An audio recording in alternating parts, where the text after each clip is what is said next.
පටන් ගන්න කමනේ.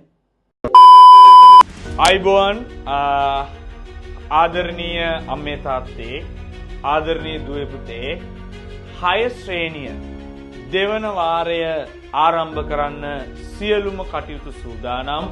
ඉතින් කිංස් ඔන්ලයින් අධ්‍යාපන කේන්ද්‍රය හරහා ලංකාවේ විශිෂ්ටතම අධ්‍යාපන කේන්ද්‍රය හරහා ඔන්න අපි දෙවනි වාරය ආරම්භ කරන්න මැයි මාසයේ සිට සියලුම කටයුතු සූදානම් කර ඇත. ඉතින් දැම්ම අප ආයතනය සමග සම්බන්ධ වෙන්න මෙම පහත තිබෙන ලින්ක් එක සමග ඉක්මනින්ම සම්බන්ධ වී නිබන්ධන සියල්ලම සම්බන්ධ කරගෙන එන්න සම්බන්ධ වෙන්න කවද්ද දිනේ සෑම අඟහරුවාදාවකම රාත්‍රී 7:09 නොවරදවාම මේක යාළුවන්ට යවන්නත් අමතක කරන්න එපා. එහෙනම් ජය වේවා.